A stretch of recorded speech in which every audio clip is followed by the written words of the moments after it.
Salut à toutes et à tous, ici Master Crocodile, j'espère que vous allez bien. Bienvenue pour cette nouvelle vidéo One Piece. Vous attendiez peut-être à ce que je sorte le top 10 des plus puissants ninjas de l'histoire du village de Konoha, mais finalement j'ai décidé de sortir cette vidéo la semaine prochaine, et aujourd'hui je vais plutôt vous parler du chapitre 1058 de One Piece. J'ai vraiment beaucoup apprécié le lire puisqu'il était très drôle, très marrant, ça faisait bien longtemps que je n'avais pas autant ri devant un chapitre de One Piece. Et puis surtout, on a eu de grosses révélations à propos des nouvelles primes des Mugiwara et aussi des nouvelles primes des membres les plus importants du Cross Guild, donc Buggy, Mihawk et Crocodile. Donc je vais découper cette vidéo en 3 parties. Premièrement, je vais vous parler des Mugiwara et principalement de leurs nouvelles primes. Deuxièmement, je vais vous parler des primes également des membres les plus importants du Cross Guild que je viens de citer juste avant. Et aussi des nouvelles informations qu'on a à propos de cette organisation. Et pour terminer, je vous parlerai des révolutionnaires, de la tension qu'il y a entre Dragon et Sabo. Est-ce que Sabo a vraiment tué Cobra ou est-ce que c'est le gouvernement mondial ou Marshal D. Teach qui se cache derrière tout ça? Et aussi du retour de Kuma, attention puisque Kuma retrouve enfin Dragon après si longtemps. Donc sans plus tarder, on peut commencer avec la vidéo, c'est parti! Avant de passer à la première partie de cette review, j'aimerais vous parler 30 secondes de la page de couverture de ce chapitre. En effet, nous pouvons voir l'intervention de Caesar Clown qui sauve le Germe A6 d'une attaque de Katakuri et demande de s'allier avec les fils de Vincent Smoke Judge. Alors je trouve que cette information est vraiment très importante puisque Caesar Clown et Vincent Smoke Judge, deux incroyables scientifiques, vont s'allier. L'un est un ancien membre des Mads et a travaillé avec Vegapunk et Queen, et l'autre a également travaillé avec Vegapunk sur la géantification et a créé aussi les Smiles. Donc ces deux-là, à mon avis, vont avoir une assez grande importance dans la suite de l'histoire. Peut-être qu'ils vont créer une invention capable de bloquer ou de contrer ou même de battre le SSG de la marine. En tout cas, je pense que cette alliance va vraiment donner quelque chose d'assez incroyable dans la suite de l'histoire. Et après cette page de couverture vraiment intéressante, le chapitre débute sur le Sunny où tous les Mugiwara sont réunis et où nous avons droit à une scène vraiment drôle entre Luffy, Nami et Jinbei. Je me suis vraiment tapé une grosse barre quand j'ai vu que Jinbei a cru que Nami avait le Haki des rois. C'était vraiment très drôle. Et ensuite, les journaux sont livrés sur le navire des Mugiwara et ils peuvent donc découvrir chacun leur nouvelle prime. Donc la première, c'est celle de Chopper qui s'augmente maintenant à 1000 berries. Le gag continue pour lui, je trouve ça un peu dommage. J'aurais bien aimé qu'il ait enfin une prime à la hauteur de sa puissance, mais bon, Oda a décidé de faire continuer le gag. Et c'est pas bien grave, même si je trouve ça un peu dommage. Ensuite, la prime de Nami qui prend un boost de 300 millions et qui passe à 366 millions de berries. Pareil pour Brook, Franky et Usopp qui prennent respectivement un boost de 300 millions de berries. Je vous avoue que sur le coup, j'ai trouvé la prime de Usopp vraiment beaucoup trop élevée par rapport à ce qu'il a réalisé sur Onigashima. Mais en y réfléchissant un peu, je pense que Eiichiro Oda a tout simplement donné un boost de 300 millions de berries à, entre guillemets, tous les commandants les plus faibles de l'équipage, car ils sont maintenant les commandants de l'équipage d'un Yonko, et il n'a pas donc pris en compte leur performance individuelle durant l'arc, comme il l'a fait avec Law, Kid et Luffy, qui ont la même prime tous les trois, alors que Luffy a battu Kaido tout seul, et que Kid et Law, eux, ont dû se mettre à deux pour battre Big Mom. Passons ensuite à la prime de Robin, 930 millions de berries. Ça par contre je suis totalement d'accord avec l'auteur. 930 millions c'est ça. Une prime totalement méritée pour elle. Elle a battu un Tobiropo. Et elle a enfin une prime à la hauteur de sa dangerosité. Parce que depuis le début du manga, je trouvais vraiment bizarre qu'elle ait une prime si basse. C'était 130 millions et avant 80 millions. Alors que c'était l'une des femmes, l'une des personnes les plus dangereuses du monde pour le gouvernement mondial. Elle avait une prime si basse, et donc là je trouve qu'elle a vraiment une prime à la hauteur de sa dangerosité, et je suis vraiment content pour Robin.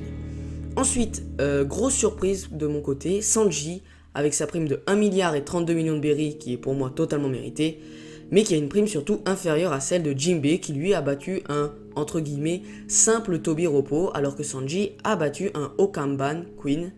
Et donc, pour moi, l'auteur nous fait clairement comprendre que Jinbei est l'un des 3 commandants désormais de l'équipage de Luffy. Pour lui, la performance qu'il a fait contre Wuzu nous démontre clairement qu'il a le niveau d'un commandant, sûrement. Puisque c'est vrai quand même qu'il a battu un Tobiropo, certes, mais il a quand même bien rafalé le Tobiropo. En 2 temps 3 mouvements, c'était terminé. Il l'a massacré. Donc c'est vrai qu'il a quand même fait une sacrée performance, Jinbei. Et je trouve ça plutôt cool qu'il soit considéré maintenant comme un commandant. Enfin, je pense, hein, pour moi, maintenant, c'est presque sûr que maintenant, il est l'un des commandants de l'équipage de Luffy. Puisque Yamato n'a pas rejoint l'équipage, c'est Jinbei qui va prendre cette place. Et ensuite, la prime de Zoro qui s'élève à 1 milliard 100 millions et quelques berries. Encore une fois, une prime totalement méritée. C'est le second de l'équipage. Et il mérite totalement cette prime. Et sur la page suivante, nous avons droit à la première apparition du Cross Guild dans le manga, et on comprend très vite qu'en réalité ce n'est pas Baggy qui dirige cette organisation, mais Mihawk et Crocodile, puisqu'on les voit complètement victimiser le clown aux 1000 pièces. Ils sont à deux doigts de le tuer tellement ils sont énervés, surtout Crocodile. Et donc ensuite on a le droit à un petit flashback où on comprend que c'est Crocodile qui est à l'origine du Cross Guild, puisqu'il a appelé Mihawk juste après la dissolution de l'ordre des 7 grands corsaires pour lui proposer de s'allier avec lui. Il dit même que Mihawk était surnommé autrefois comme le chasseur de marine, ce qui signifie qu'avant de devenir Shichibukai, Mihawk devait très souvent s'attaquer à des marines et a donc sûrement une grande haine envers ces derniers. Et c'est également le cas pour Crocodile qui, comme nous l'avons vu lors de l'arc de Marineford, voue également une haine viscérale envers les marines, puisqu'il a préféré s'allier à celui qui a brisé ses rêves de jeunesse dans le passé pour essayer de nuire aux marines. On comprend donc logiquement pourquoi le Cross Guild a été créé, c'est tout simplement pour nuire à la marine et pour se venger de la marine. Tout ça en créant une organisation qui deviendra par la suite plus puissante et plus influente que celle-ci, et en mettant des primes sur la tête de leurs soldats pour créer une sorte d'insécurité du côté des marines. Et donc je pense que Crocodile et Mihawk vouent une haine aussi grande aux marines, tout simplement parce qu'ils ont un passé douloureux lié à ces derniers, et j'ai donc très hâte de voir leur passé, donc leur flashback, puisqu'ils risquent d'être très intéressants. Ensuite, nous avons l'explication du pourquoi et du comment Baggy est-il devenu empereur, et pourquoi s'est-il allié à Crocodile et Mihawk. En réalité, le clown aux 1000 pièces a été totalement submergé par l'assaut des marines dirigé par Stainless, et c'est Crocodile qui est venu le sauver au dernier moment. Cependant, Mister Zero n'est pas venu en bon samaritain à la rencontre de Baggy, non, il est tout simplement venu récupérer de l'argent qu'il avait prêté auparavant au clown aux 1000 pièces. Cependant, à ce moment-là, l'ancien membre de l'équipage de Roger était totalement à sec et était donc dans l'incapacité de rembourser Crocodile. Baggy proposa alors à Mister Zero de se mettre lui et son équipage totalement sous ses ordres pour rembourser sa dette. Et c'est donc comme ça que l'alliance du Cross Guild a été créée. Et donc, encore une fois, Baggy a eu un énorme coup de chance. C'est un putain de coup du sort qu'il ait réussi à s'allier avec Crocodile et Mihawk. Je vous avoue que j'avais gardé dans un coin de ma tête le fait que Baggy serait peut-être devenu un surpuissant pirate qui cache son jeu depuis le début et qu'il aurait réussi à s'allier avec deux aussi puissants personnages parce que c'est un génie du crime et qu'en fait c'est pas du tout le personnage qu'on pense. Mais bon, finalement cette théorie tombe complètement à l'eau vu ce que l'on vient de voir dans le chapitre. Mais ce n'est pas tout, puisqu'on apprend juste après ça que Baggy a eu un coup de chance encore plus énorme que celui qu'il vient d'avoir, puisqu'en fait ce sont ses subordonnés qui ont créé l'affiche qu'on a vue dans le chapitre 1056, où on voit Baggy au centre de l'affiche et où on voit Crocodile et Mihawk sur les côtés, ce qui veut clairement nous faire comprendre que c'est Baggy le chef du Cross Guild en gros. Et donc en fait ce sont ses subordonnés qui, adorant et idolâtrant Baggy, ont cru que c'était lui le capitaine de la nouvelle alliance et du coup ils ont créé cette affiche et l'ont diffusée en 2 temps 3 mouvements à travers le monde entier, et c'est donc comme ça que tout le monde, absolument tout le monde a cru que Baggy était devenu un pirate surpuissant et qu'il s'était allié avec Mihawk et Crocodile, et c'est donc pour ça qu'il est devenu le nouvel empereur, le dernier des nouveaux empereurs avec Luffy. Et après ça, évidemment, nous avons droit au discours du légendaire présentateur de primes Brand New, qui nous donne d'abord des informations à propos de la situation réelle du Cross Guild, et nous dit que de nombreuses autres organisations opaques se sont liées déjà au Cross Guild, puisqu'ils apprécient énormément l'idée de mettre des primes sur la tête des marines, et qu'en plus avec toutes les révoltes qui ont lieu, notamment avec l'événement lié à Sabo à travers le monde entier, cette organisation, donc le Cross Guild, est en train de prendre une ampleur gigantesque à travers le monde et est devenue un immense danger, oui, c'est bien ce mot-là qui est employé, un immense danger pour la marine. Et ensuite, nous avons enfin droit aux révélations sur les nouvelles primes des têtes d'affiche du Cross Guild. La plus faible, c'est celle de Crocodile qui s'élève à 1 965 millions de berries. une prime 2 fois supérieure à celle de Katakuri pour Mister Zero, c'est un truc de malade. Ensuite, il y a celle de Baggy qui s'élève à 3 189 millions de berries et qui dépasse largement celle de Marshall D-Teach, lui qui avait 15 millions de berries sur sa tête au début du manga, qui aurait cru qu'il irait aussi loin dans la piraterie. Et enfin, la prime la plus élevée du Cross Guild, c'est celle de Mihawk, qui est de 3 590 millions de berries. Celle-là, je ne l'avais absolument pas vu venir. J'aurais plutôt pensé qu'il ait une prime de 1 500 millions de berries, plutôt 2 milliards. Mais de là à aller à 3 milliards et demi, c'est un truc de malade aussi pour Mihawk.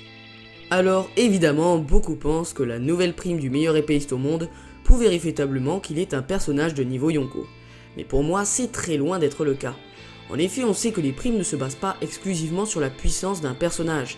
Elles se basent aussi sur d'autres critères, notamment la dangerosité. On a plusieurs exemples de ça, comme par exemple la récente prime de Robin qui s'élève à peu près à 930 millions de berries, une prime supérieure à celle de Cracker qui est à 850 millions de berries à peu près. Pourtant, ça ne veut pas dire que Robin est plus puissante que le commandant de l'équipage de Big Mom. Non, absolument pas. C'est juste qu'elle représente un danger plus grand que lui pour le gouvernement mondial, car elle est capable de lire les poneglyphes. On a d'autres exemples aussi avec la récente prime de Crocodile qui est à peu près à 2 milliards de berries. Elle est 2 fois plus grande que celle de Katakuri, le second de Big Mom. Pourtant, c'est pas pour ça que Crocodile est 2 fois plus puissant que Katakuri. Non, c'est pas du tout le cas, je pense que même Crocodile est moins plus puissant que lui. Mais c'est juste qu'il représente un danger plus grand que Katakuri pour le gouvernement mondial, et donc du coup, il a une prime 2 fois plus grande que celui-ci. Et je pense que c'est totalement le même cas pour Mihawk. Il s'est allié à Baggy et Crocodile, 2 pirates très puissants, et en plus de ça qui ont une énorme influence à travers le Nouveau Monde. Baggy a un gros équipage, et en plus, il a repris le trafic d'armes de Doflamingo, c'est lui qui a repris la place de Doflamingo après qu'il ait été emprisonné à Impel Down. Et en plus de ça, il fait maintenant partie d'une organisation, le Cross Guild, qui vise à nuire grandement à la marine en mettant des primes sur la tête de leurs soldats. C'est révolutionnaire, il faut se le dire. Ça n'a jamais été fait. C'est la première fois dans le manga que les marines vont se sentir attaqués, vont se sentir en danger, parce que maintenant, n'importe qui peut essayer de les tuer pour récupérer leurs primes. Et donc c'est pour ça qu'il a une prime aussi grande, car il représente un très grand danger pour le gouvernement. Alors, certains me diront, mais pourquoi Baggy le Clown, qui est considéré comme un personnage de niveau Yonko par la marine, a une prime inférieure à celle de Mihawk? Et là encore, j'ai une explication à vous donner. On sait que Baggy avait une prime avant sa récente augmentation de 15 millions de berries. Pour ce qui est de Mihawk, on n'a pas d'informations officielles à propos de sa prime avant de devenir Shichibukai, mais on peut à peu près l'estimer si on la compare à celle de Shanks. On sait que le roux avait une prime d'environ 1 milliard de berries avant qu'il perde son bras, et du coup c'était durant cette période qu'il se battait régulièrement avec Mihawk et qu'il était en grande rivalité avec lui. Donc selon cette information, on peut dire que la prime de Mihawk était environ égale à celle de Shanks, donc de 1 milliard de berries, et était peut-être même supérieure à celle-ci, puisque comme on vient de l'apprendre dans le chapitre, Mihawk était surnommé avant de devenir Shichibukai le chasseur de marine, et donc le fait qu'il chassait des soldats pouvait peut-être aussi faire encore plus augmenter sa prime, donc je pense que Mihawk devait, avant sa récente augmentation, avoir une prime d'au moins 1 milliard de berries. Ce qui veut dire que avant cette récente augmentation, Baggy et Mihawk avaient une différence de prime de 985 millions de berries, donc une différence de presque 1 milliard, c'est totalement énorme, et je pense donc que c'est cette grande différence qui fait que Mihawk a une prime supérieure à celle de Baggy. Voilà, c'est tout simple. Bon, laissons un peu les rapports de force de côté et passons maintenant à la suite du chapitre, où Crocodile est toujours en train de s'acharner sur Baggy, car celui-ci s'est fait passer pour le chef du Cross Guild auprès du monde entier, alors que ce n'est pas du tout le cas. Mais finalement, Mihawk intervient dans la discussion en disant qu'il serait peut-être plus préférable de laisser Baggy sur le devant de la scène pour pouvoir tirer les ficelles dans l'ombre et ne pas être dans une position aussi scrutée et dangereuse que celle du clown aux 1000 pièces. Le meilleur épéiste au monde rajoute également que lui n'a totalement pas envie de devenir un empereur. Crocodile réfléchit alors 30 secondes et décide d'accepter cette proposition et laisse donc croire au monde entier que c'est Baggy qui dirige le Cross Guild. Passons maintenant au dernier gros événement de ce chapitre qui concerne les révolutionnaires. Ils sont tous rassemblés sur l'île de Kodetrave, mais il manque une seule personne, Sabo. Tous les membres des révolutionnaires semblent confiants sur le fait que Sabo n'est pas responsable de la mort de Cobra, mais Dragon lui s'inquiète beaucoup plus que les autres, et dit que si Sabo a vraiment tué l'ancien roi d'Alabasta, il ne lui pardonnera jamais. Il va alors questionner Kuma sur ce qui s'est réellement passé lors de l'arc de la rêverie, et finalement, les révolutionnaires reçoivent un appel, Koala décroche, et c'est Sabo qui est à l'appareil. Alors j'espère vraiment qu'on aura droit à la discussion entre Sabo et Dragon, et à la révélation si Sabo a vraiment tué Cobra dans le prochain chapitre. J'espère qu'Eiichiro Oda ne nous fera pas attendre 1, 2, voire 3 chapitres avant de nous donner cette révélation, parce que j'ai vraiment hâte de la voir, c'est quelque chose qui m'intéresse beaucoup. J'espère qu'on pourra la découvrir comme on l'a découvert la révélation du Cross Guide, avec plusieurs flashbacks pour qu'on comprenne bien et pour qu'on ait bien tous les éléments les plus importants. Ensuite, pour ce qui est de mon avis sur la question est-ce que Sabo a-t-il vraiment tué Cobra, évidemment dans un premier temps j'ai pensé que ce serait le gouvernement mondial qui serait derrière toute cette histoire d'assassinat et qu'ils auraient mis ce meurtre sur le dos de Sabo pour se protéger, mais je vous avoue que je trouve cette théorie vraiment trop simple, trop facile à deviner. Et on sait que Eiichiro Oda a l'habitude de nous surprendre avec des révélations complètement inattendues, comme lorsque Buggy a été nommé empereur ou lorsqu'on a appris qu'il était allié à Mihawk et Crocodile.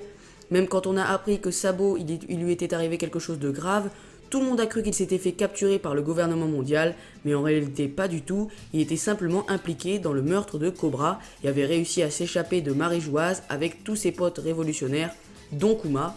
Et là je vous avoue que je trouve cette théorie vraiment trop facile à deviner, c'est pour ça que je pense plutôt que ce serait Marshall D. Teach qui serait impliqué d'une manière ou d'une autre dans cette histoire, ou alors tout simplement que Sabo aurait vraiment tué Cobra, mais que ce serait un meurtre involontaire, peut-être qu'il aurait lancé une attaque de feu pour se défendre, et que Cobra aurait reçu une partie de cette attaque et serait mort brûlé. En tout cas, je ne pense pas que ce soit le gouvernement mondial qui soit derrière toute cette histoire d'assassinat, surtout je ne l'espère pas, car ce serait une révélation qui ne me surprendrait pas du tout, et je serais vraiment déçu que ce soit ça.